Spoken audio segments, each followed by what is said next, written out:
Yo, just a meathead out here. Straight out of Kyber. Representing the casual obsession out here, you feel me? Listen. So I've been chillin' out in Ebby. I just washed up on a ship. On the beach, some fool called Jeets is talking crazy. He's a trip. Thought I'd go hit the inn and grab some ale. Just kick it. Next I know Salimas is yelling, smite the wicked. So this is how it goes round here. They want me fighting with no fear. Handing me a sword. Will I survive? It's not clear. Cause now they got me running down a crypt so hating rests. These traps can slap scary, get back, but hey, where's the crest? I'm grabbing scrolls, doing puzzles, and even killing rats.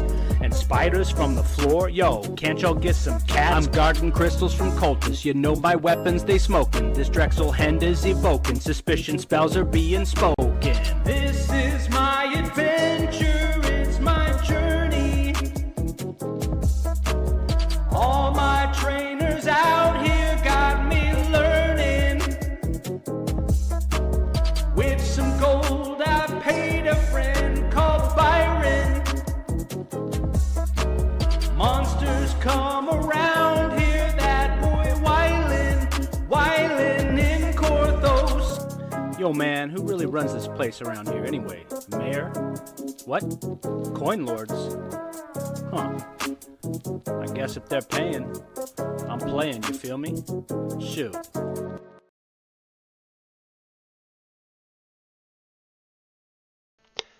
Hey, welcome everybody. We are back with Fixer Upper. Tonight I have a couple of special guests with me, both from Lava Divers on the Argonescent server. I have EpicSoul, and Ying is joining us again. Give me 1 second, guys. I'm going to reintroduce you because the Discord voice was not linking through our stream here. Alright, let's try that again. Go ahead and say hi again. Hey guys, this is Epic. And this is Ying. Thanks for having me back. Perfect. Thank you guys so much for coming out. They're going to be covering a Warlock build with us tonight. This is actually an endgame Warlock build.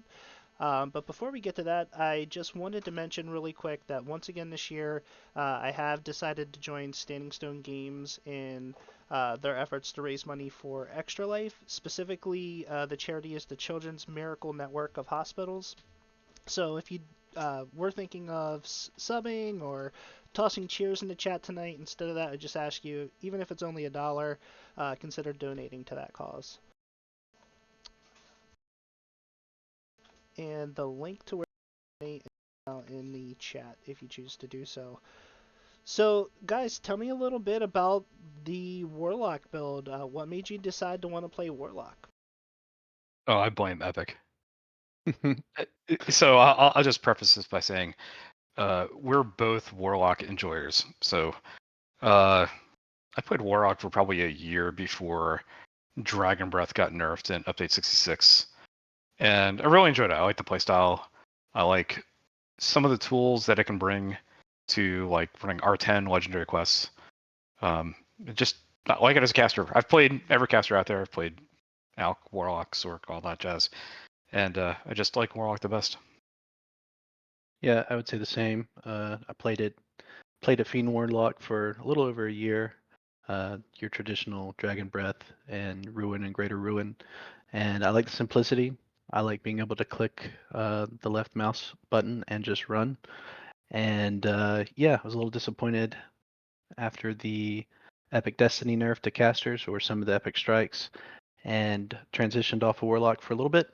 But after some brainstorming, came up with another potential idea and threw it out to Ying, and that's why we're here. Yeah, so it's all his fault. So it really is all your fault. So I know a lot of people were feeling the pain of the Dragon Breath nerf. So I think the fact you guys have come up with something that's viable for Reaper 10, and you've actually run this through. Is it a lot or is it all the Reaper 10 quest in the game? So All but 2. all but 2? Is it 2? And It's we 2. just ran out of time. Like we'll hit those this week. But I think the last 2 we have are it's Slave Wars Part 3 and Soul Survivor. Fan favorites, I'm sure. 3, Order in the Court. We have not done that one either. Oh, I hate that But that's just simply a lack of knowledge of the quest. And as somebody who's played casters extensively, how would you rate the performance of this build? Epic, why don't you start? I think that is a subjective question because it depends on what type of content we're talking about. But if you're speaking solely of you're wanting to farm Reaper content and get some RXP, I would rank this pretty high on my list of useful in most groups and pretty easy easy to play. Would you consider this a build that you would be able to solo R10 quest on? With an asterisk of if you've got some patience because its strength is handling trash. Its weakness is single target DPS.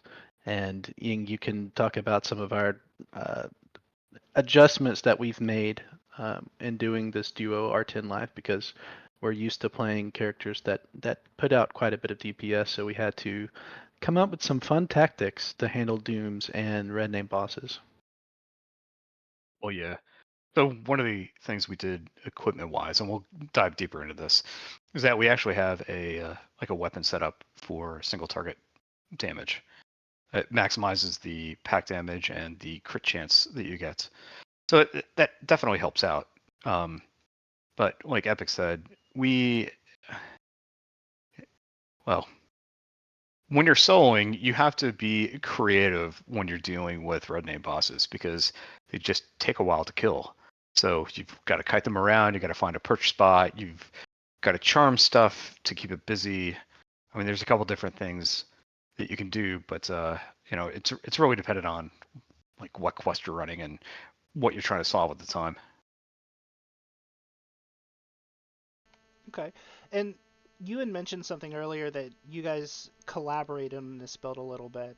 Do you guys typically collaborate on builds, or what's your process when you want to start to plan out a build that you plan to run at endgame? Epic, why don't you start on this? Sure. First of all, I would say generally yes, maybe not to the degree that we did on this build, but it is not unusual for us to throw builds towards each other, but not just between me and Ying, but the guild. We have a build discussion guild channel in our Discord that is very common to get feedback uh, from there. But yeah, this one was a particularly a collaborative effort. I was brainstorming one day and sent Ying a rough draft of what I thought was unusual but had the potential to work. I had never played Shirati as a caster before, which is the main Epic Destiny tree of this build. I had never played a Phalok before. I was traditionally Fiend, going Tiefling about a year ago before the Epic Destiny nerfs, and so this was a little bit new territory for me, and I believe him as well. But it had some unique synergies that I was interested to try, and over a period of about 2 to 3 weeks, we went back and forth on gear, on enhancements, and just fine tuning those things because there are some builds that work, but I would describe them as gross, or they just don't feel good. Either the gear doesn't work exactly how you want it to, or the enhancements, you have to take some filler enhancements. But I would say with this build in particular, it felt good. Everything sort of clicked. Um, but yeah, so we went back and forth quite a bit on this one. Yeah, all in all, I think we spent between the two of us probably 40 hours putting this together, just bouncing different ideas off of each other. Um, so like Epic came to me with the idea, and I saw the core of what he was trying to do, and I'm like, that's good, but I think I could do this a little bit better. So I started tweaking. Like originally we had Draconic Incarnation as one of the 3 Epic Destiny trees, but we ended up subbing that out for Primal Avatar, and that's turned out to be amazing because the healing in Primal Avatar has turned out to be a key ability to allow us to duo R10s. Yeah, and I think that's a hard thing to do, right? Is to put your build out there for somebody else to critique it or make it better. So I know a lot of players myself included, a lot of times you almost want to silo up and not share your build with anybody else because you don't want that type of criticism. So, uh, what's your advice to anybody else? I mean, obviously you guys collaborate, but um, what advice would you give to anybody who's watching the stream who's nervous about putting their build out there? So I guess I'll start with this. So I've been putting builds out there since like update 48 or something like that. And the first time I posted a build, I had a bunch of stuff that was wrong in the build, and people pointed it out. I'm like, oh, I need to fix that. So one of the first things I learned is that before I started posting builds, I actually need to like play it. Like instead of like theory crafting a bunch of stuff, I started only posting builds that I actually played. So that certainly got rid of or that provided me some confidence because I knew how it played, so I knew how to be relatively good. Um, but the big thing when I put builds out there, I've got a saying I put at the end of most of my builds, and that is none of us is as smart as all of us, right? So I don't know everything about DDO. I've been playing this game for thousands of hours. This is well over 5,000 hours, and I constantly learn new things.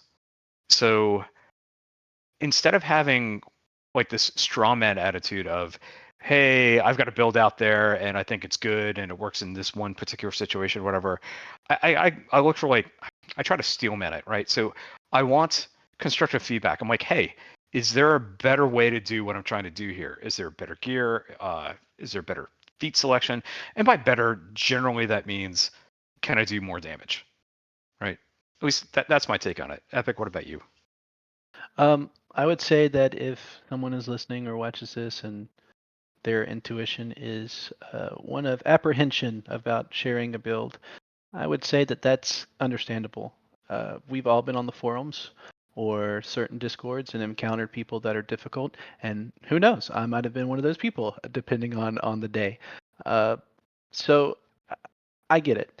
I would say that if you're going to share a build, you need to be selective maybe of who you share it with. If you're not ready to face the wilds of the DDO forums, I completely understand.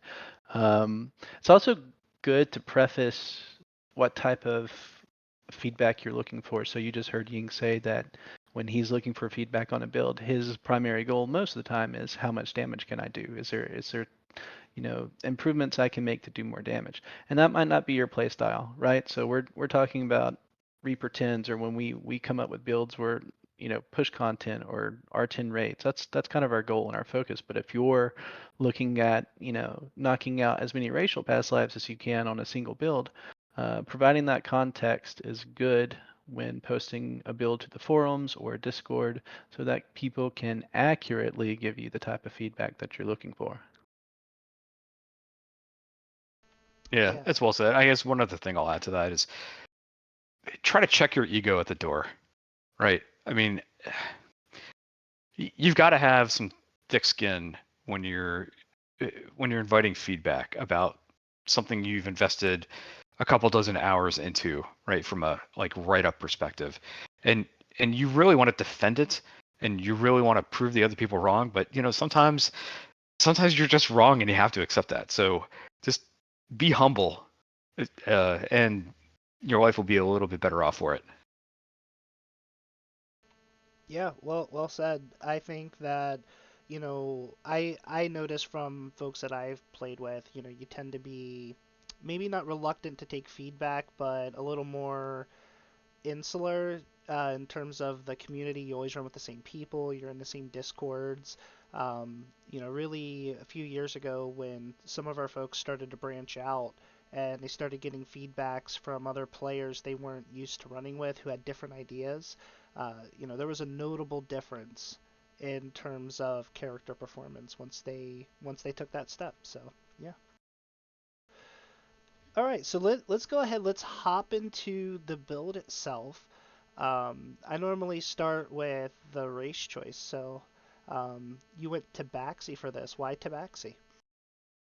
I'll start. So, my previous Warlock build, as I said, was Fiend, and it was Tiefling because of the, fire bypass with the Tier 4 Scorch, and Ying's was the same. Uh, the weakness of that build was twofold. One being deflect arrows and evasion, you had to go into the Shirati tree and I believe it's Vistani for the deflect arrows to pick up those two defensive, which are incredibly valuable for any caster, for any build really, but specifically casters. And then run speed. Again, the guildies that we play with and the friends that we play with are running as quickly as possible to the end of a quest. And there is nothing that is more unfun than being behind. So no matter how good your build is, if you're always getting to a room and everything's already dead, that's not fun. So going to Baxi, giving you access to the 30% run speed after sitting still for, what is it, 3 seconds? It All three of those things you can find at the Tabaxi tree, and it really shores up those weaknesses and also opens up an epic destiny tree. We don't have to go into Shadow Dancer to get evasion, so that's why Tabaxi. Okay. And then looking at the stat block, Charisma being your main casting stat, no surprise there. Your level ups are in Charisma. Um, putting Con at 18, Int at 12. Any thoughts on the balance between getting your Con right versus secondary stat like Intelligence? Well, in this case, intelligence is really just going to be for skill points.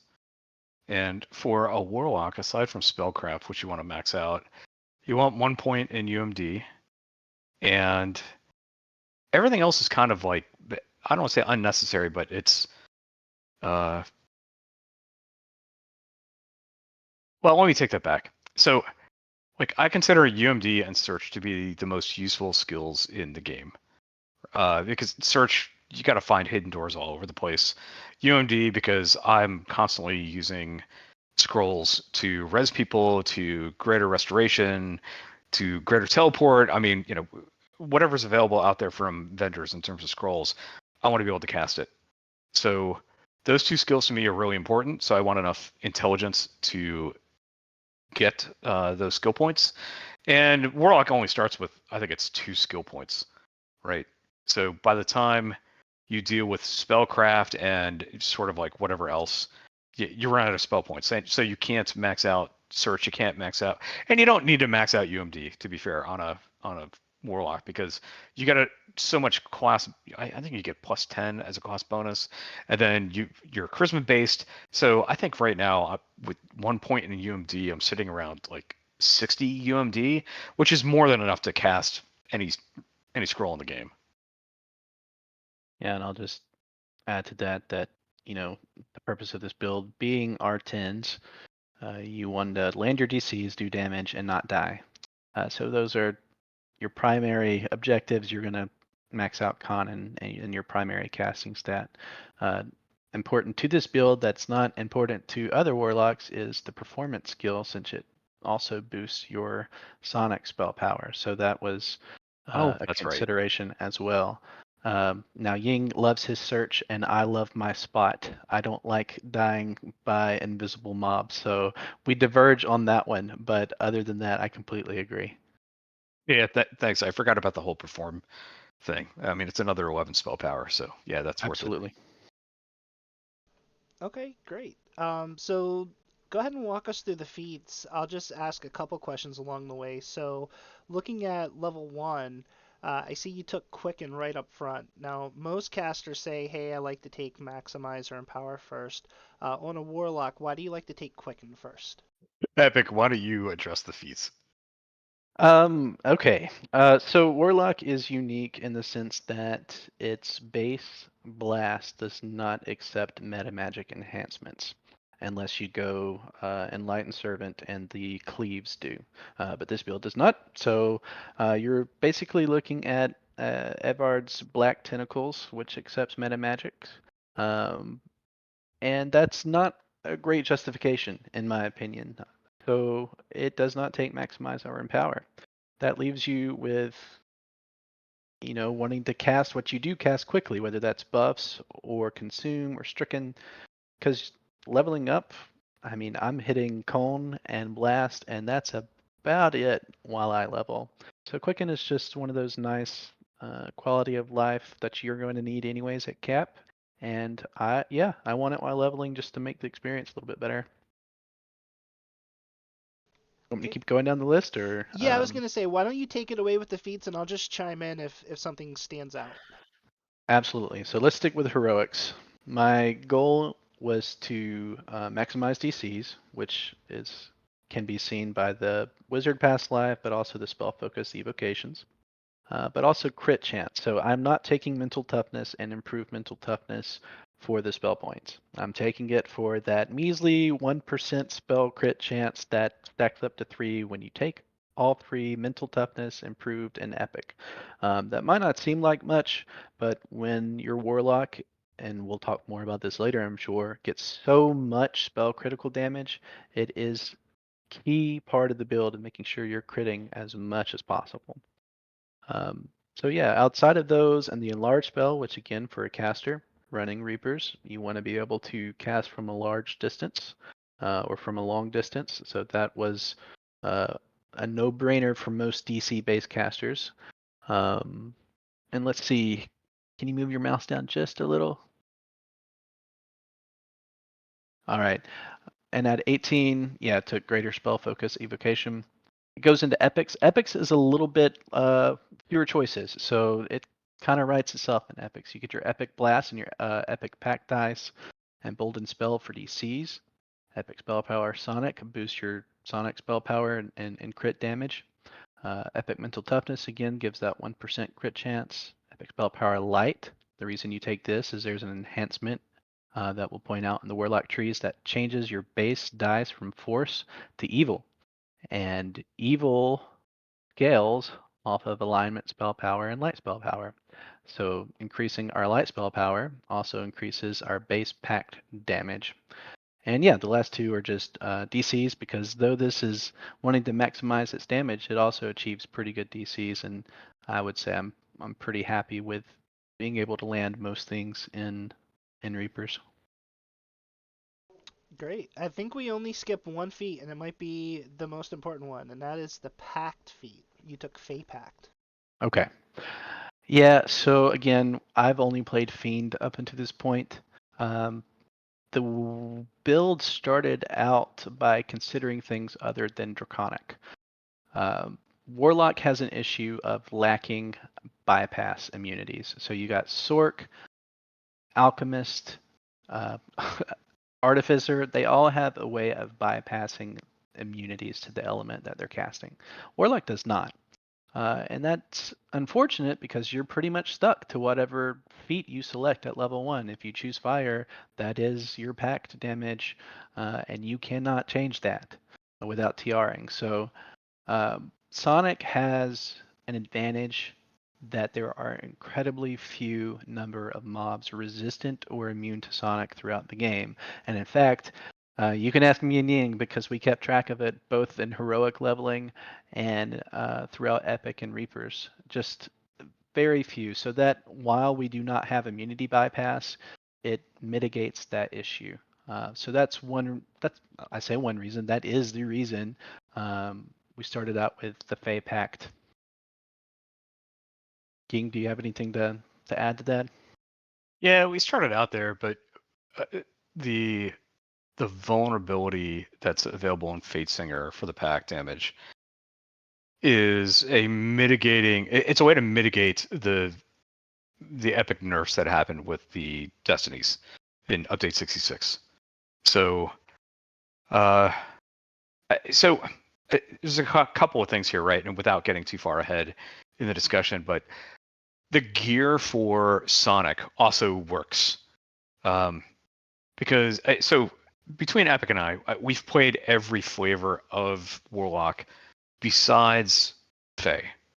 Uh, in my recent journey, like when I was trying to find a safe haven during all these update 66 nerfs, I tried out cold, I tried out electric, I even looked at undead, which I did not play, but I theory crafted a lot with it, and and then I just gave up. Like I didn't even consider Faye. I'm like, who plays Sonic? Like I had always heard things like, oh, it's because it's a reflex save, mobs can save against it easily and all this other stuff. So I had these preconceptions about Sonic that I'm like, oh, that it's just kind of lame, and I had not considered it. But when Epic came up with the idea, he's like, hey, consider this for these reasons, and then take a look at this gear, right? So the Feywild Dreamer set has all the things that we're looking for, which is amazing. Because when I was playing even like Fire Force or Cold Force or Acid and Force, for Ruin, it was still kind of kludgy, and um, you're either missing the DCs or you're missing the 3 artifact charisma from set bonuses. But Feywild Dreamer delivers it all, so that's another reason. Okay. And with the new iconic that's been announced, do you think that you would mix it up using the iconic to gain the immunity bypass and the other elements? So I'll, yeah, go for it, Epic. all right, I'll start and then you can finish. Not with this build, no. And in fact, one of my comments on the forums of feedback was a hopeful, though uh, uh, I was sure it was not going to happen. It doesn't look like it's going to. Was adding Sonic to the electric bypass in addition to. So each of the elements in the tree currently have a secondary element. I believe it's light for fire, ice is negative, and so on. So one of my comments was potentially adding bypass for that secondary element as well. Again, doesn't look like that's going to happen. So for this build, will I be looking at Eladrin? No, I will not. Does it open up the door potentially for other types of Warlock builds? Absolutely. Yeah, not tonight, but I'd like to pick you guys' brain at some point about an absolute abomination of a caster that takes advantage of the caster level being based off of your character level. It's Husky o'clock, by the way, so you will hear them in the background as well. But takes advantage of that, the immunity bypass, and then fits in Master of Knowledge as well. So, not for tonight, but another time. If you guys are up to review an abomination, I'll send it to you. That's good. Yeah, I'm always looking for new ideas. I did not have a chance to do a lot of testing with like a 3 or 4 split Wild Mage on Lamadia because I was testing the pure Sork, and then I tested a pure Warlock using the iconic. And we ended up not going with it because of the lack of bypass, which would have been like the primary reason to go the Wild Mage iconic over, say, Tabaxi. All right, great. So that does a pretty good job of covering the feats, and then just apologies in advance, but I did not have a chance to fully set this build up in the builder, but I'll finish that here a little bit live. So let's switch it up to enhancements. I don't have them filled out here. Do you guys have the website link pulled up? I do. Yeah. Do you guys Yeah, just want to? Can you guys go off of that, and then I'll fill it out as you guys go? I mean, Absolutely. yeah. So broad strokes.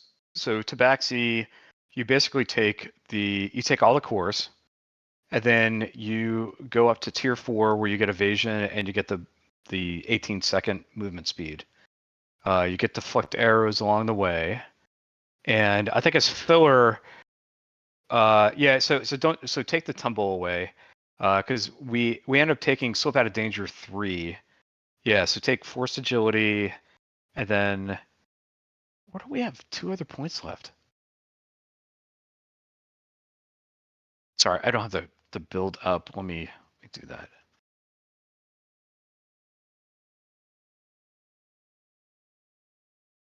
Because we agonized over all this stuff. Oh, I guess we do have 2 points in tumble. My bad. All right, yeah, because basically we had to do that as filler because there's nothing else to take. So then you take the run speed and then you take evasion. Yeah, Sorry, I was posting the link in chat. it's all good.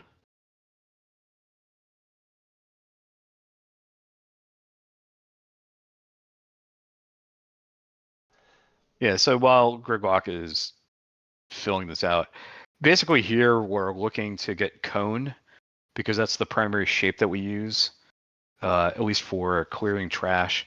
And then in tier 4, there's it's called Innervating Shadows.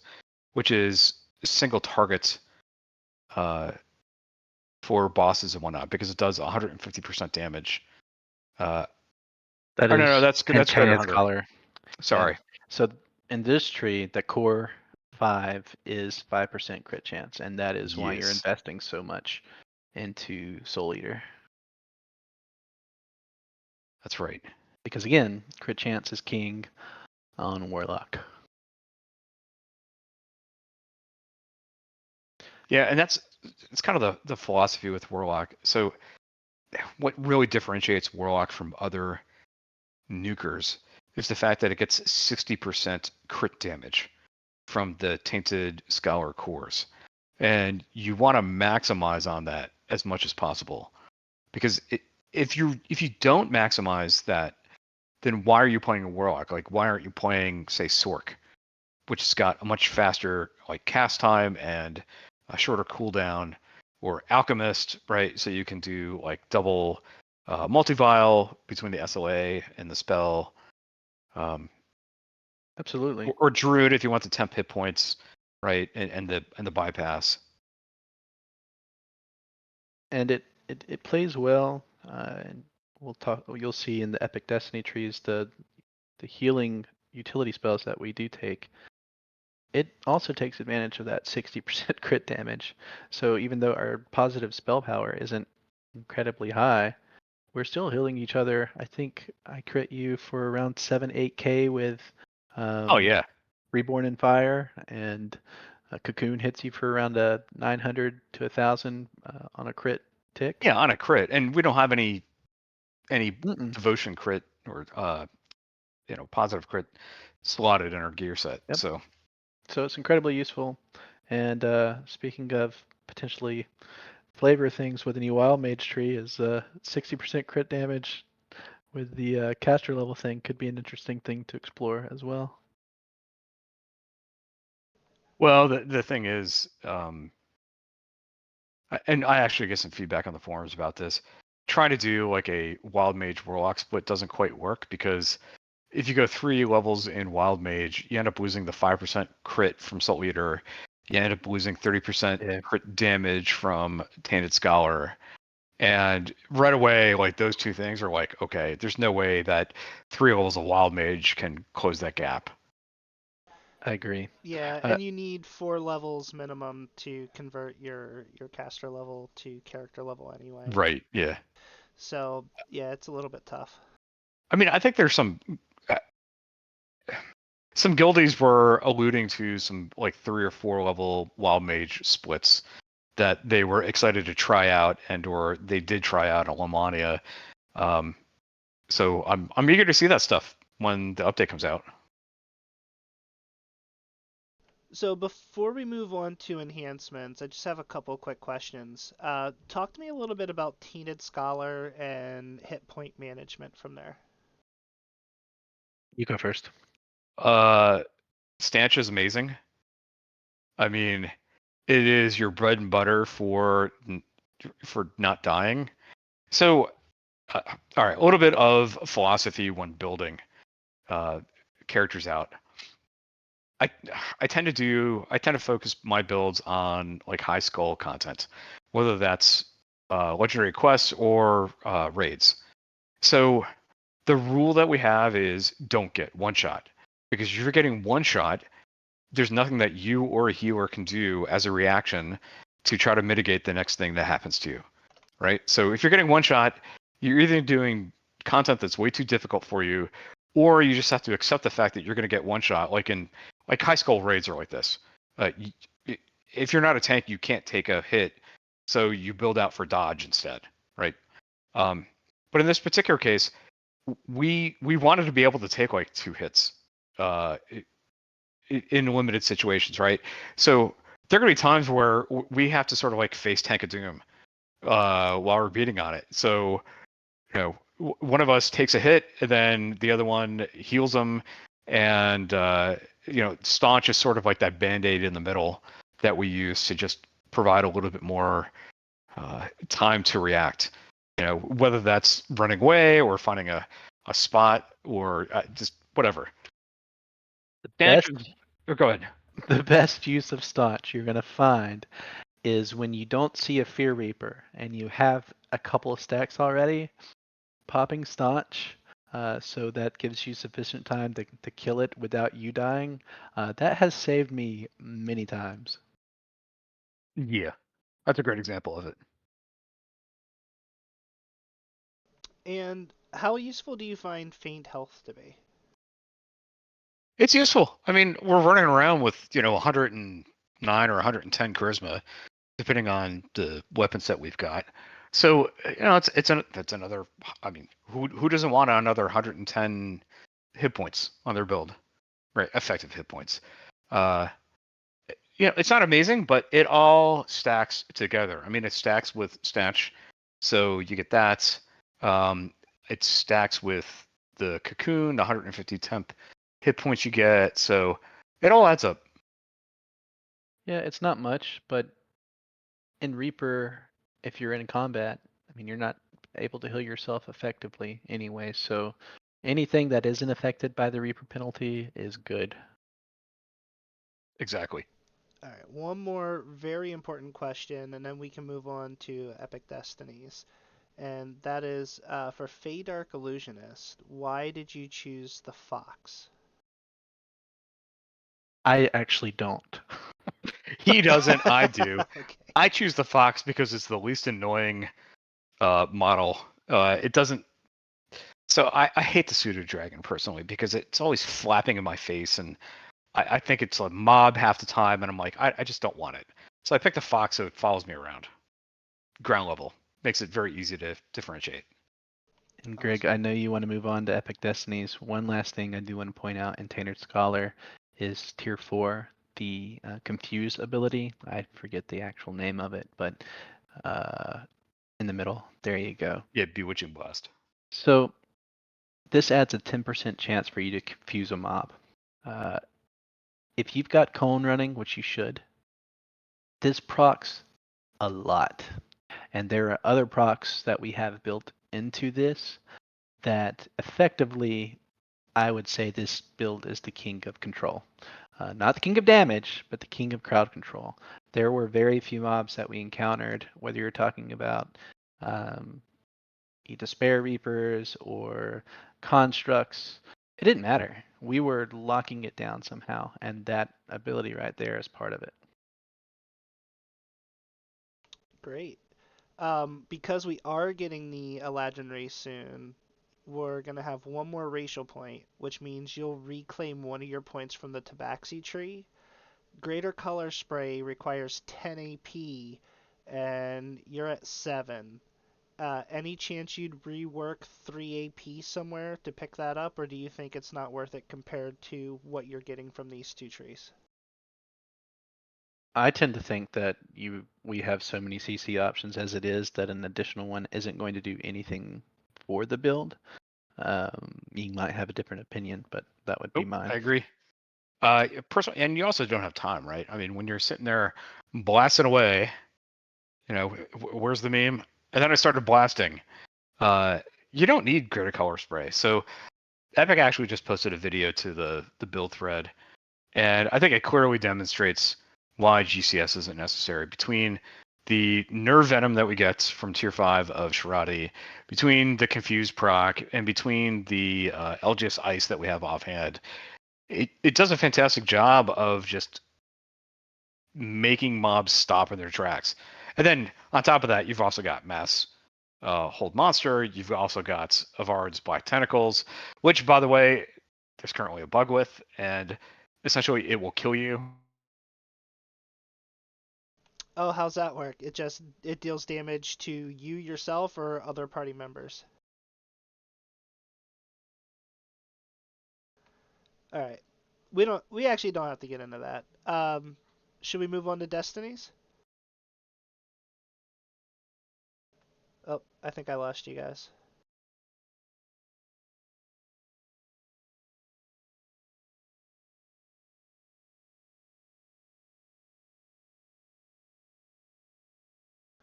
Technical difficulties.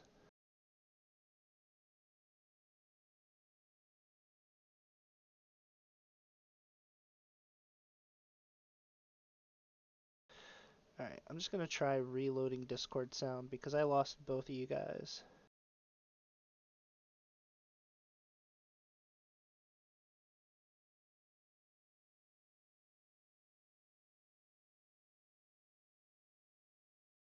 Yeah. Give Greg a minute to unmute himself. Yeah. Yep, there we go. All right. Yeah. Yep. I lost you guys for a second there on the stream. Now you're back. All good. It's all Welcome good. back. So I had asked if you knew the mechanic of why Evard's was broken, and then it went silent. So I was like, oh, okay, we're not gonna talk about that. So Yeah, go go ahead. ahead. You go first because I have an additional theory. So we found this out while leveling up in heroics.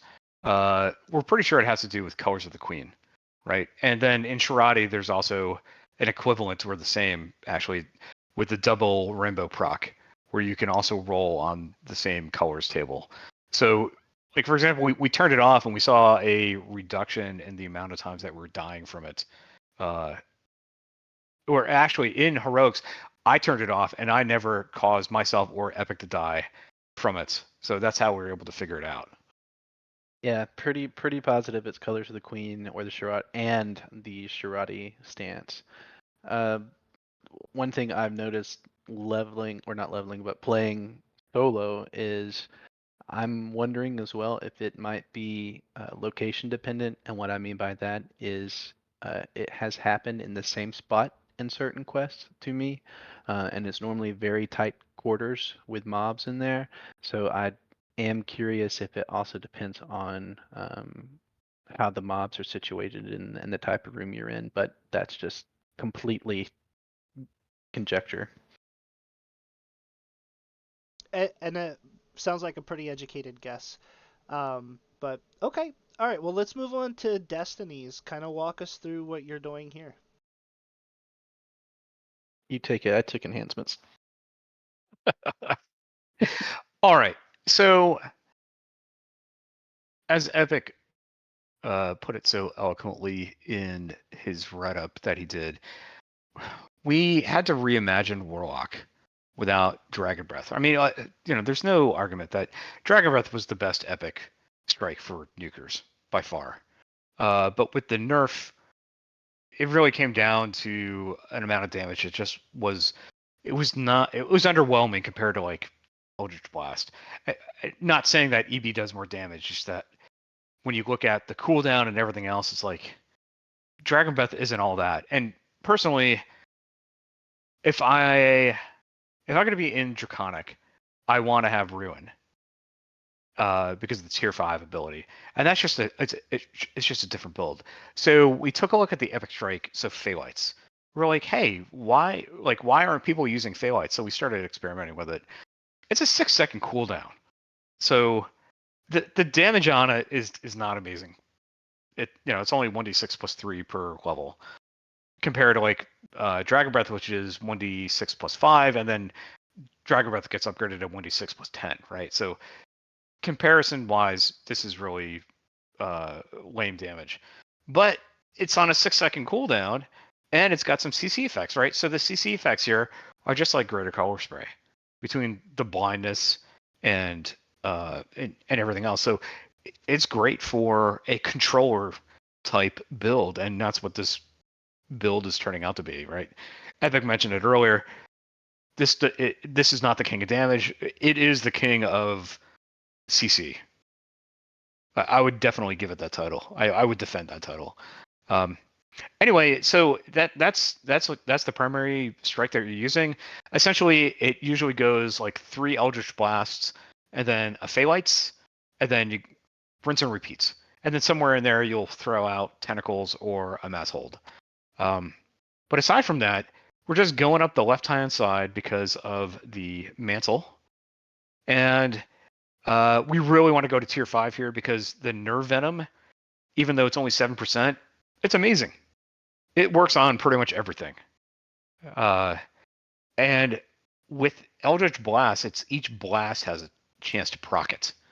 So with the cycle being 3 Eldritch Blasts, so blast, blast, blast, pause, and then another 2 blasts, you're looking at a very quick succession of chances to apply Nerve Venom and LGS Ice and Confusion, one or more of those. So that all adds up. And the rest of this is really just basic kind of stuff.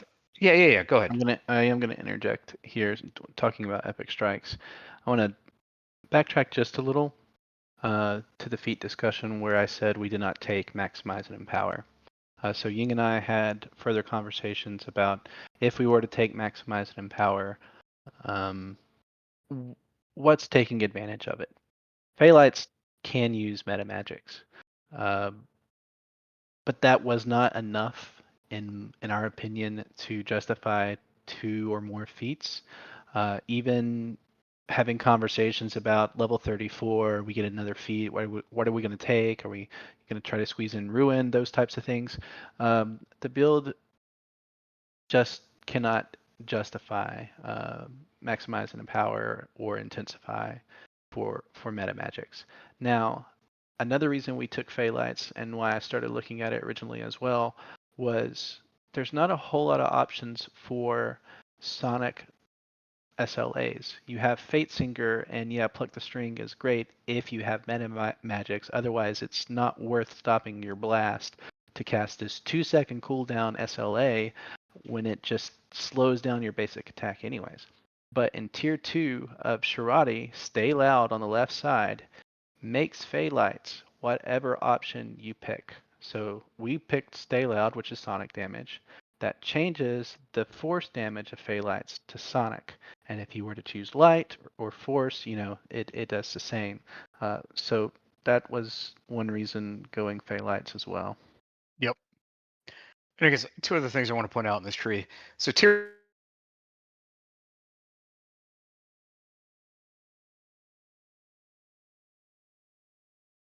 -1 saves to the target up to 10 times. So They just lost your voice for a second there again, Ying. Sorry about that. Can you start that portion over again? sure. So there's 2 additional things I'd like to point out in the Shirati tree. So tier 4 track, it's very underrated. Each attack actually reduces the saves by 1, and it stacks up to 10 times. So that's essentially like a 10 effective DC against like a pack of mobs if you're like blasting them down with EB, or if you're against a red name, like your pack damage is not getting saved against. I think the only time we ever saw our packed damage get a save is when the mob rolled a 20. And then in tier 5, the epic moment in this tree, for casters, it's called Mass Chaos. And I'd like to be a little more eloquent about this, but it sucks. So there's 2 reasons why. So 1, it requires a spell pen check, which is problematic. No other epic moment requires a spell pen check. And then in Reaper, this charm-like effect is reduced by Reaper scaling. So something that's supposed to last 30 seconds actually only lasts 3 to 4 seconds. So because of that, Mass Charm is pretty much worthless. We're probably going to respend the point somewhere else. We've experimented with it quite a bit, but it's just, it needs a lot of rework. And I don't know when or if that's ever going to happen.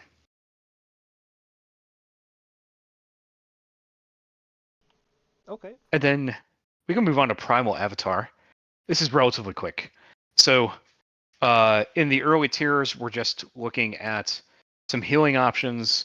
So we get Cocoon and we get Reborn in Fire, and then we get 2 Charisma from the rightmost column. And then tier 3, we take 3 DC. I think it's it's Evocation.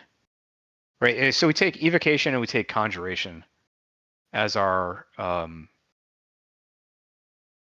as the Destiny improvements. We don't have enough points in a 3rd tree yet to take like a 3rd school, but so it's Evocation and Conjuration. And then we go tier 4 and we just get some USP, and basically this tree is about just some utility, right? It's got healing, it's got USP, it's got there's Sonic in the first core, right? So we get 5 Sonic per core on top of the USP. It's all really good stuff. And then I guess moving on to Fate Singer. Fate Singer is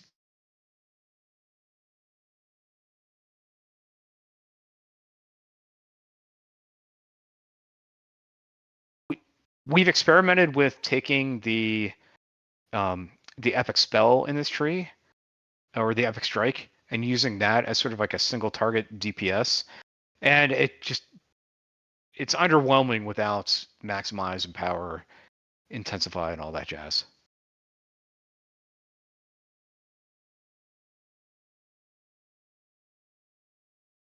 I'm not sure exactly what's happening with the Discord voice, so I apologize, but you guys keep cutting out every once in a while on me. But I think we caught the core of that. Basically, you were explaining why you don't take the epic straight from Fate Singer. Any other thoughts on Fate Singer? What you're grabbing here? Epic. Anything you want to add here? No, just that as we get to level 34, if the build stays the same, most of the points will be spent in that tree. Yeah, and obviously, if you choose not to go with Mass Chaos, you can reclaim that point and pick up a DC. Which DCs would you focus on next?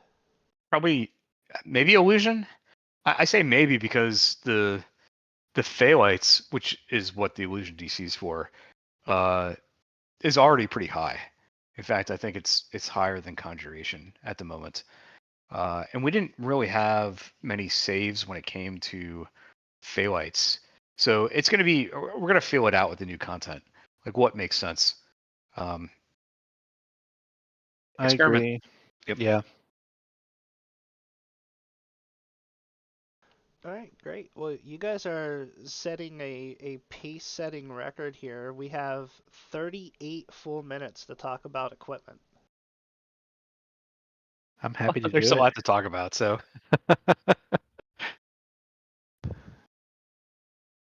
Let me just scroll back to Twitch chat here. Just make sure we're getting anything. Yeah, Carson, I'm not having any luck with the sound. I don't know if the Discord server's bad. If it does it again, I'm gonna try swapping the Discord to a different server, see if that clears it up. All right, cool. So where do you want to start with gear? Again, I didn't have a chance to fill it in, so I'll kind of fill it in as you guys are describing it. Well, Ying alluded to the foundation earlier, and that's the Feywild Dreamer set. So that's the helmet, the cloak, and the glove. So I think we should start there. I am pulling up his table as we speak. So the thing about the Feywild Dreamer set is, again, you have your Sonic pack damage. Our base damage for the blast is evil with the enhancement, which scales off a light. And this set gives us both of those. It gives us 6% artifact crit chance bonus to Sonic and light base damage. It gives us the 30 artifact spell power, 3 artifact charisma, and the artifact spell DCs as well. So right out the gate with 3 pieces of gear, you're covering a lot of ground that this build would want. Theoretically.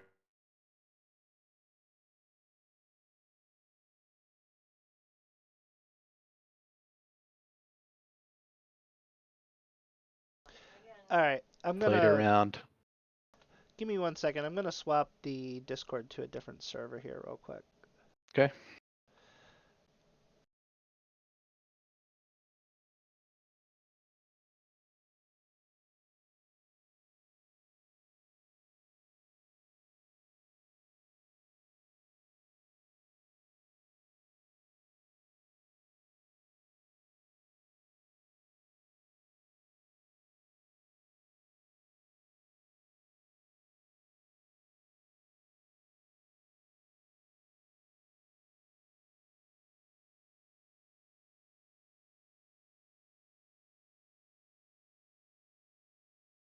All right, let's see if this clears things up here for us. Tell me when to start back. You're good. All right. So did we pick up on What did we pick up on? Where I, where I, did I I lose? only lost about the last 10 seconds of what you were saying. All right, so I covered the Feywild Dreamer. That was the base. That's where I started.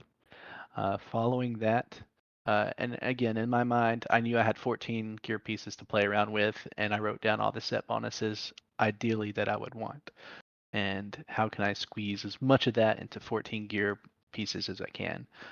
So you have the Feywild Dreamer, that's 3. Well, you know you want a Profane because a Profane set gives us spell power, PRR, um, and Profane DCs. And right now your options are Dread and Vecna. And as part of the caster, especially a Warlock that's relying on multiple spell classes, Evocation, Conjuration, and Illusion, but also multiple spell type damages. You have Sonic and you have Evil, which again is light. So you know that you want the 20%, 10%, and 5% bonus to crit damage. And outside of LGS, there's about one place to get it, and that is Dread Gear. So that answered the question for me of what profane set bonus I was going to go. And so I needed 5 pieces for that. This build uses the dinosaur artifact ring to get some of that. So it's on the ring we have Sonic crit damage 20, 10, and 5%. And in the horn slot we have Sacred Focus 2. So right there you're getting 4 things. None of that's wasted. You want every bit of that. It's also a 4 slotted artifact, which is nice because that is an additional filigree that we can slot. So beyond the ring, I needed 4 more dread gear pieces. I chose the Pendant of the Sea because it gives you your insightful resonance. The other 2 are insightful glaciation and magnetism, which are kind of wasted on this build. But it has a Fang slot open, and I have the 10% light crit damage slotted there, which you want. My other dread pieces are the Kopru Bracers. It has Illusion Focus 6 and Necromancy Focus 6. You want both of those. Profane Life Force is there's no augment for that, so you have to find it on a gear piece if you want to use it. So that's nice to have. And it has a scale slot available, which is where you slot your light crit damage 20. So that's fit in incredibly well. And a gear piece that I've never used before is the Ozfield's Lightning Boots. It has 14 charisma, Thunderstorm lore, and Thunderstorm spell power. That provides you your base Sonic crit chance and Sonic damage. And that is from the optional Skeletons in the Closet raid. I actually had to run, I did not have a pair, I had to run the raid to get that. So that's my 4th piece, and you finish it off with your attuned bone weapons from the Skeletons in the Closet raid, being part of the set bonus as well. In those weapons, I'll let Ying talk about the trash set and the boss set because he did do those, and he also did the artifacts. But I'll finish up the couple pieces we had left. I did do the Mystic Monocle in the eye because of mainly the quality potency, but also the exceptional alluring skills 10. Now most people would wonder how that's useful beyond maybe some social skills like intim and diplomacy, but you got to recall that performance increases sonic spell power. So that exceptional alluring skills is giving you an additional 10 sonic spell power on top of the quality potency that you're getting from that gear piece. So it really works out for this build, and I was excited about that when I saw that. And the last 2 is Elder's Cap and the Gem of Many Facets. This is not a double gem set to everyone's joy. You don't have to go out there and spend thousands of threads trying to get a perfect gem. This only uses the Elder's Knowledge set. The Elder's Cap doesn't have much other than the Enchant Focus 6 on it. Spell Saves 11 is nice, but it's not mandatory. But the Gem of Many Facets, we crafted Radiance Lore 22, Constitution, and Insightful Radiance. The reason we did this is because Ying will explain on the boss setup we use an an orb that has some of these same stats on it, and originally we had the trinket set up differently, but I wanted the flexibility of being able to change weapons without losing too much, so we did change things around, and you will see a bit of redundancy, but that's because of flexibility. But yeah, I'll let Ying talk about the weapons and the augments because he mainly covered all that. Sure. I don't know that there's anything we need to go over augment-wise. It's pretty standard stuff. Like we slot perform 20 and a like spellcraft 20 augment slot just to increase spell power. The rest of it, there's defensive stuff in there. I think we include like the Wraithboard Emerald because we wanted like 10% incorporeality. Anyway, it's all in the gear list. We spent many hours like tweaking what slots had which augments, because there was a little bit of Sophie's choice when it came to swapping out the weapons and what was slotted into the weapons, which I guess we could go into now. So we have two setups, right? And I'm going to say that you don't need both setups. So if you're going to have one setup for this, it's going to be the trash setup that's got LGS Ice in the offhand. And the reason I say this is because we're super maximizing the damage here we're being very sweaty. Like having a second maxed out Sentient Gem or Sentient Jewel is not something a lot of players are going to have. Epic and I, we've been playing, like I've been back for like 5.5 years. So I've got a second Sentient Jewel on that account that's all maxed out. So having two weapons that I can swap between is not a big deal for me. I know that's going to be a big deal for a lot of people out there, so I just wanted to sort of qualify that. Anyway, for trash, I've mentioned LGS Ice as the proc, and it's also got the exceptional charisma on it, which is really the only place to get to exceptional charisma these days. The potency that's on the weapon, it is so that's actually the main hand. It's got the potency. So the potency there is for devotion, right? Because we don't actually have a devotion augment. And it's for any of the random procs that you get with double rainbow and colors of the queen as well.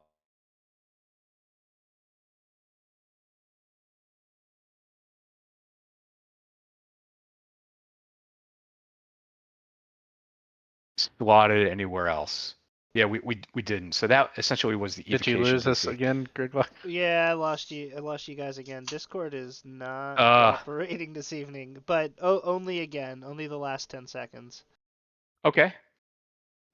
So essentially, the spell focus 5 is for evocation DCs. And then we've got Ash in the main hand, right? So what's that, 21 MRR reduction?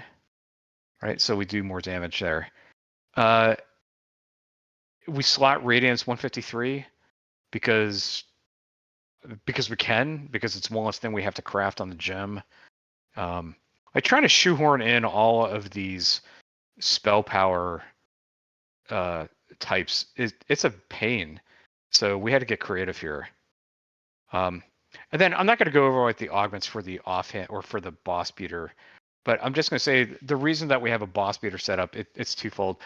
One, we wanted to maximize the single target damage that we're doing. In Tainted Scholar, there's a stance called Enervating Shadows. You do 150% damage compared to Cone, and you don't lose a pack dice from it. And then this setup with the main hand weapon actually gives you 3 more pack dice and a little bit more spell power at the cost of some DCs, which don't matter on a boss. So that's why we've got 2 different setups. So like this life that we did, this R10 duo that we did, I actually didn't have the boss DPS main hand set up. So I was using the trash one. I say trash, but I'm the trash mob setup for all of the things that we did, and it was fine. I left them behind in the dust DPS. Yeah. So one thing I want to point out about the attuned bone weapons is not all of them come with the implement bonus by default, right? Isn't it only certain ones? So That's you're an interesting it's a question. very good point. This is a very good point, and we actually had a discussion about that. But so actually, in the Shirati Champion tree, I think it's tier 2. There's something called Fey Form, which we take, and it actually provides an implement bonus for any weapon that you have. So that's where we're getting our implement bonus from.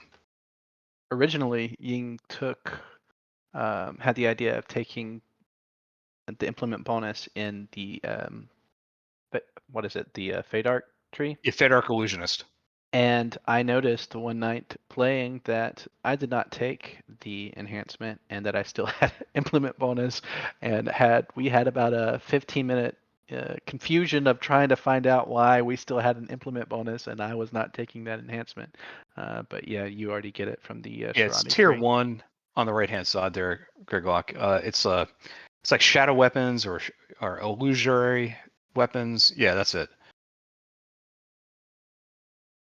Yeah, that's great. I was just looking at your augments that you had in the weapon because if your weapon doesn't have it by default, the Temple of Elemental Evil augments will add the implement bonus as well.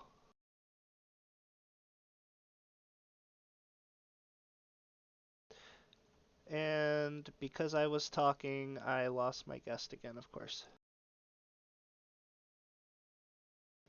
Man, I'm gonna write an angry letter to Discord about this and Hello. how inconvenient the timing of this was.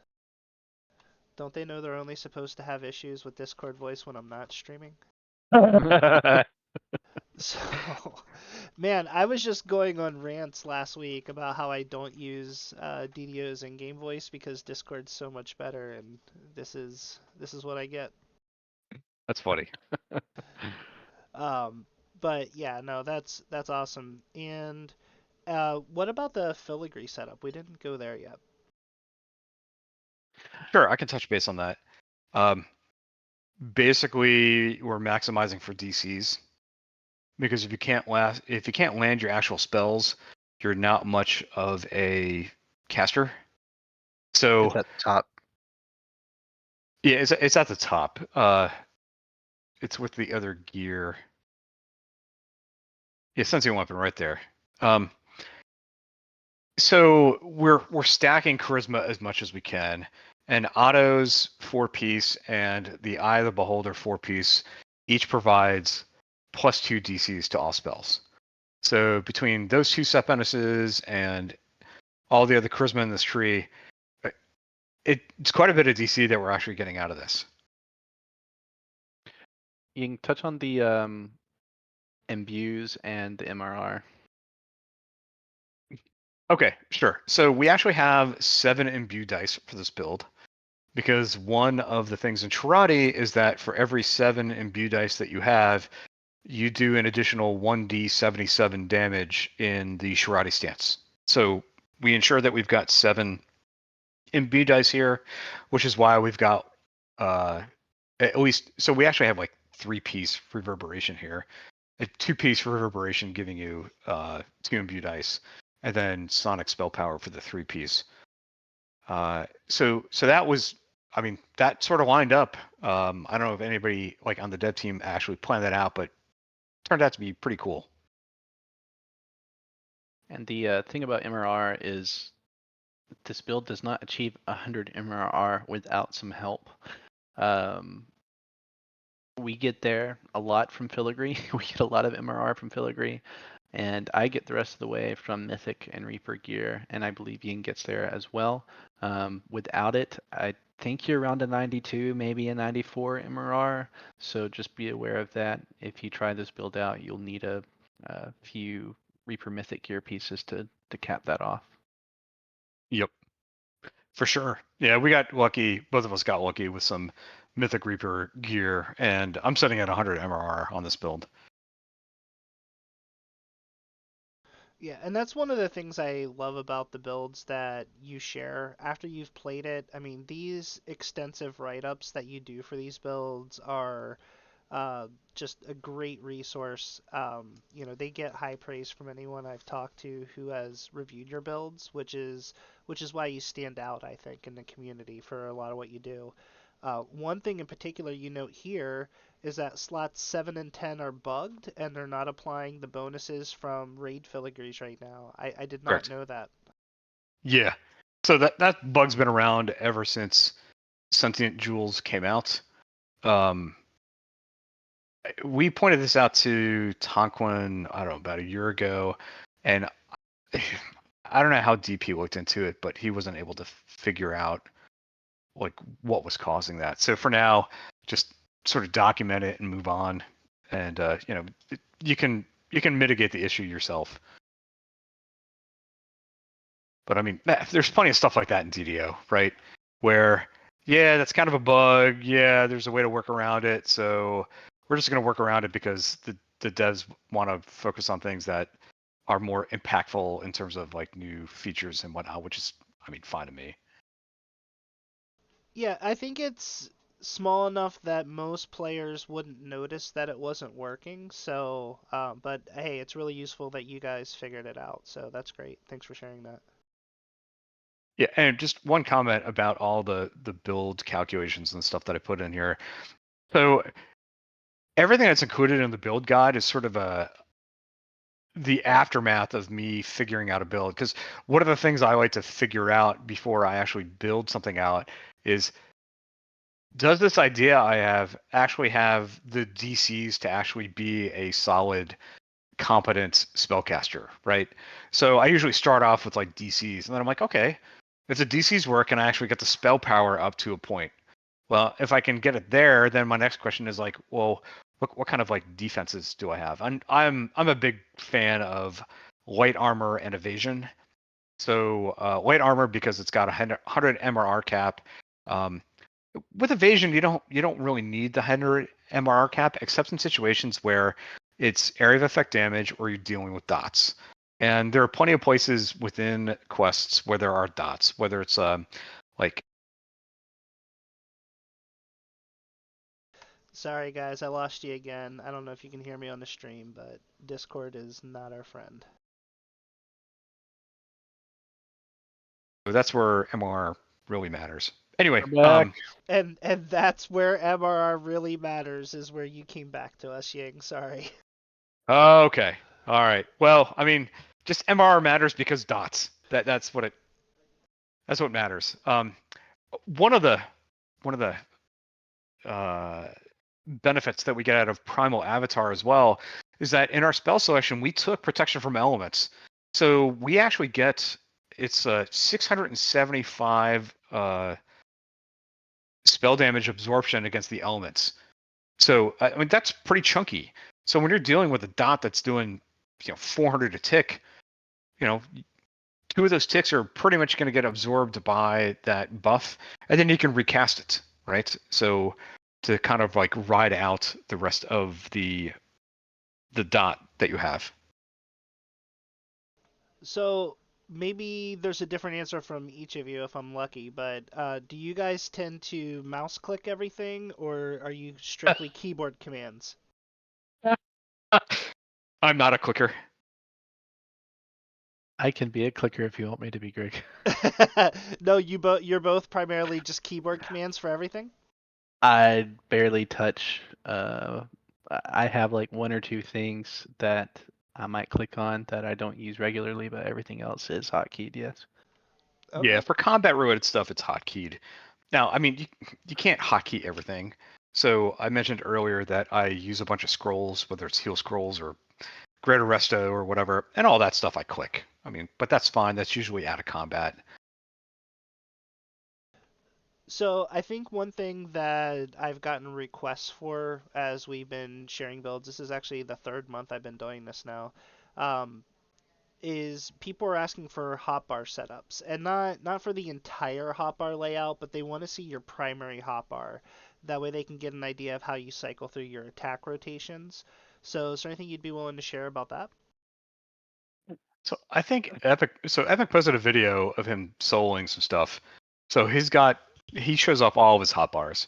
Um, I would post something to the forums, but I usually use Discord to sort of host my images, and they've changed their CDN policy lately where they don't allow third parties to use them. So I've got to figure out a different way to share images on the forums now. I would say don't trust my hotbars.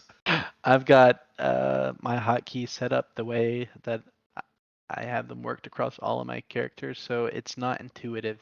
Um, I mean, I do got some main ones on numbers 1 through 5, but other than that, I can have them spread out that I know that they're tied to certain keys, and in the same way that I'll see one of my guildmates a screenshot of their screen and have no idea how they play the game, think they should be banned just for the way that their hotbars are set up.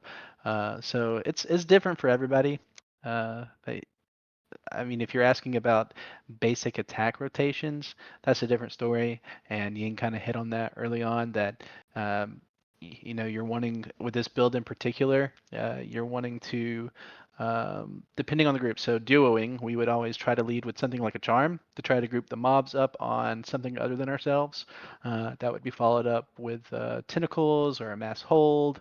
And then you've got your Phallites and your basic blast. And at that point, if there's not a red name in that group, it was gone. I mean, that was kind of our basic attack rotation. And if you're soloing like myself, I kind of do the same thing. I use charm to get aggro away from myself, and then you rely on your AOE crowd control effects and just burst everything down.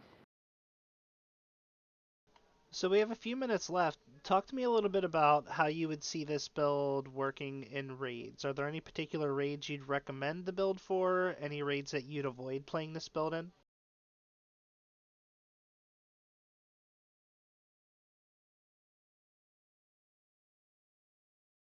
Man, if you guys Are can you hear me. there? Yeah, I'm there we here, go. yeah. Now we're back. I don't know if you guys fully heard my question or not. We did not know. All right. So are there any raids you would recommend this build for? Any raids you would recommend not playing this build in? And what would your approach be if you were playing it in a raid? Same as questing, or would you run it a little differently? So running R1 raids with this build is fine, right? So one of the spells that you get as a Fey Warlock is Otto's Dancing Ball. So for raids like Visions of the Destruction, you've got these waves where devils pop down, or you've got the bats pop out. You can put down a disco ball, and in R1, it lasts long enough to be pretty useful, so people don't die, right? And so you can provide some utility on top of your subpar damage. But really, for raids, you would use like the boss setup in terms of filigree and the weapon. You'd use enervating shadows. You'd turn off the past life for the illusion DCs, and you'd use the Morning Lord one, which gives you another 30 light spell power, which translates to alignment and evil damage. That's my take on raids. What about you, Epic? No, I would agree. I've used it in guild raids, and I tend to take on a more trash control role. Or like Ying said, if we're on bosses, I'll be running the boss setup with Enervating Shadow, which I don't know if we covered earlier, but it increases your pack die by 150%, as opposed to Cone, which actually reduces it. So, uh, in addition to that, every Warlock should have Consume. That reduces the PRR and MRR of its target. And for a raid group, that's a good debuff. So it is useful in raids, but limited. That's great. I'm gonna double check chat one more time. If you have any questions for EpicSoul or Ying, or maybe shout out any questions not related to this build if they fill up to answer it. By the way, Karsten blames Grace for us losing sound. That's probably true. She's stealing all the internet right now. Karsten86 asks, can we use this build on a controller? That is not a real question. Good luck. We actually have a guildie who uses a controller, and I'm impressed with how well they do with a controller. I'll just say that. Discord audio brought to you by the in-game chat today. Oh man. Okay, so Sardonic is asking, hey, just for giggles, how would you scale it for those with less past lives? What would you cut out of the build?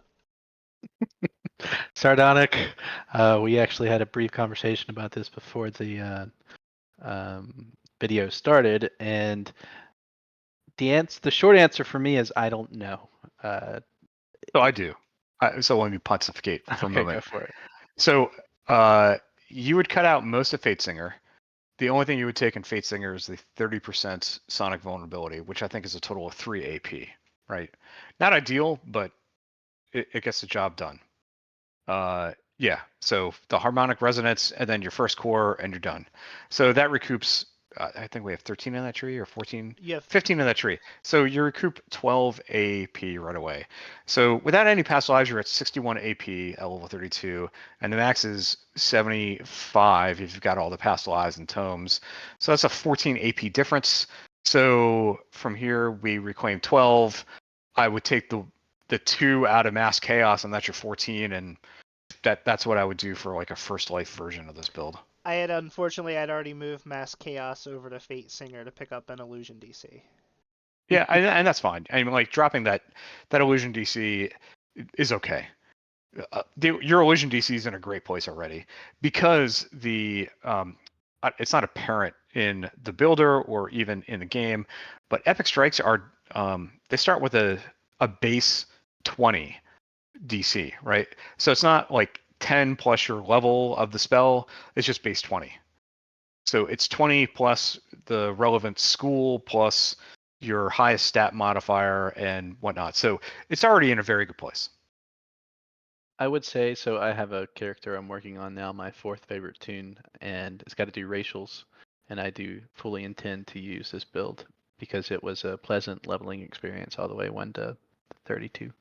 Yeah, I agree. So uh, Warlocks in particular are great for grinding out racial past lives. If I just stick to 1 or 2 builds for doing racial lives,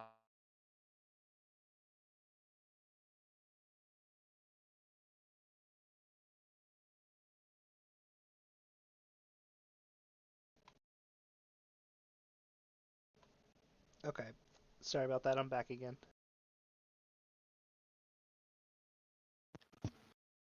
Are you guys back? yeah, Yeah. we're here. Okay. What was the Yeah. last thing you heard? So Float it mentioned affirmation.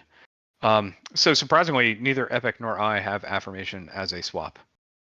We just relied on Statch and the other tools that we've got at our disposal. Cool. How would you scale down the 16 AP that you lose if you don't have all the racials? Where do you think you'd take them back? Well, I mean, you just don't have the racials, right?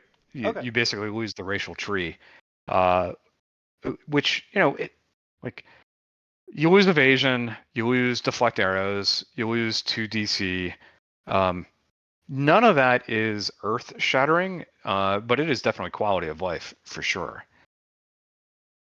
Yeah, if you're leveling, like if you're not playing this build at cap and you're just using it for past lives or whatever, I mean, you're still gonna want to take the racials when you can and just sacrifice some of the higher tier stuff you wouldn't get until level 20 from the other trees. But um, yeah, I mean, if you don't have racials, might not even go to Baxi. So one point about evasion, because we're in tier 4 of Primal Avatar, if you've got 2 AP that you can kind of wiggle from somewhere else, you can get evasion in Primal Avatar in tier 4. So if you are on your 4th favorite tune like Epic, that might be an option for you until you get your racials done.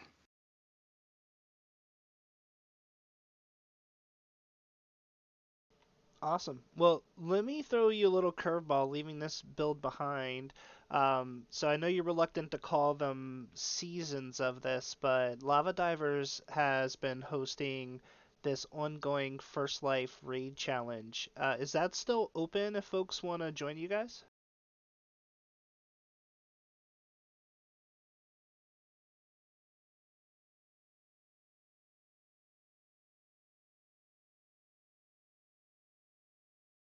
My Playing DDO. my favorite part is when the voice cuts out right when I'm in the middle of a question. So that's my favorite. I was just saying, I know you're reluctant to call them seasons, but Lava Divers has been hosting this ongoing First Life raid challenge. Is that still something that's open, or is it over now, or what's the status of that? So I guess I'll field this one since I'm sort of championing that. So you're right. It's not quite a season. So our initial focus was Project Nemesis, and we managed to get up to R5, 11 man in Project Nemesis, with 0 Reaper points spent, with very limited resources. Like you could have 1+2 tome and 1+5 tome, and it's only 60k in your sentient gem, and there's no raid gear that you can use. I mean, so it's really restrictive. Uh, so we're proud of that accomplishment, right? I mean, we did mid skull PN and we accomplished it. And then R3, we short manned it. I think we did 7 man on R3. Um, so the challenge that we have there is bumping up to the next Reaper level is that we need some hard crowd control in the raid because of the devils that spawn. And the our buddy who was playing the wizard that was doing all that crowd controlling is taking a break over the summer. So we had to shift gears and we decided to go do Lord of Blades, which doesn't require a whole lot of CC. It's just a how fast can you kill things, even the trash. So we knocked out an R2 like 7 man last week, and we're gonna go back in this week, hopefully on R3 or maybe R4, and depending on the number of people we get, maybe market. So we love this idea of first lifers because it provides us a different just mindset, right? Because we've been playing at the high end game for so long, we've lost sight of what a first life build can do, and it's pretty amazing. So uh, there are a lot of folks on the forums that will say, "Oh, you need all these past lives, or you need all this raid gear or whatnot in order to like R1 raids," and it's simply not true. You can go in there with a solid build with non-raid gear with very limited resources, and not only can you have fun, but you can contribute in a very meaningful way. Like you're not getting carried, right? Nobody in our first life or raid challenge is getting carried. They're all contributing very well. So, um, and it helps us think outside the box because we're just looking for different ideas. Anyway, And anyone can participate, by the way. It's on the DDO forums. And yeah, we going again this week. Yeah, that's awesome. So I will post a link to that forum thread again in the Discord. I think one of the things I really love about that is what you said there at the end, Ying. I'm guilty of this too for a long time. I was a big proponent of, man, I wish I could just have a good stable of alts to play, but I don't really want to take the time to invest in them like I did in my main. And by showing that even a first life character can contribute in an R1 raid, what you've actually done is you've shrunk the percentage of content that you need to pass lives for to a very small portion of the game. I mean, what are we talking about here? So if you can do R1 raids, I'm assuming R10 quests with the 6 man groups probably no issue with those builds, right? I wouldn't know. I have not actually done R10s with first lifer builds with 0 Reaper points spent. I'm guessing that it would be quite the challenge. There would be a lot of butt clenching going on, getting out of tight situations Yeah, or dying. the main thing there would be Reaper points. So I have on my Bard, but um Yeah, I mean, it wouldn't be an issue for too long. You get a few completions behind you, and you get 20 Reaper points, which really doesn't take that long, and you get some more hit points. That really makes things easier. And I don't think most folks are going to run aughts without, with the tome limitations that you have and some of the destiny limitations you put in place. So, I've just really enjoyed watching that, and I look forward, hopefully you guys are willing to share some of the builds that came out of that. I think it's a great service for everyone in the community. We really look forward to that. So to that point, we encourage everybody to post their build on the DDO forums that's participating in the First Lifer Challenge, right? So like nobody's hiding builds. There's no secrets here. It's just a matter of putting in the work to posting the build.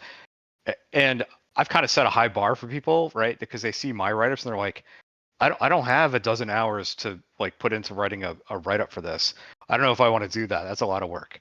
So I mean, if you have questions, I can, maybe point you to people that can answer those. Like we've got a bunch of throwers in our setup in our first lifer raids, um, and I'm sure one of the people playing a thrower would be happy to explain like what the build is and things of that nature. But there's no secrets here. It's just a matter of time management and how much people are willing to put in the work to sort of get that out to the community. Awesome. Well, Epic and Yang, I really, really appreciate you both coming on tonight to walk us through this build. Looks great. I know at least 3 of my guildies are really excited to unlock this thing and play it right away. So I really appreciate you guys being here and walking us through it.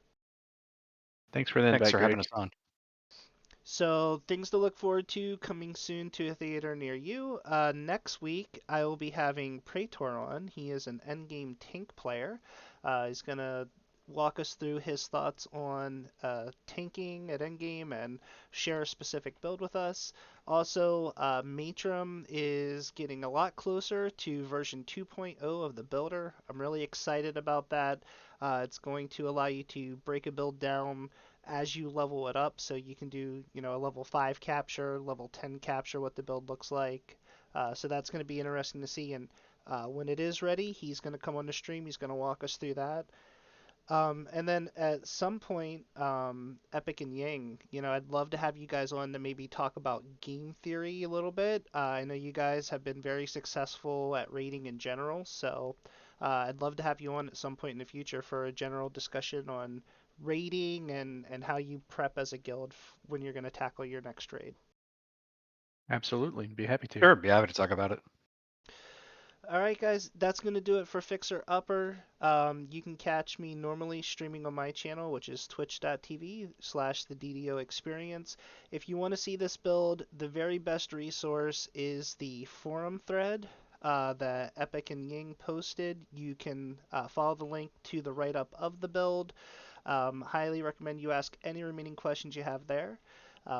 And that's going to do it for this week. I will catch you on the next stream. See you next Monday.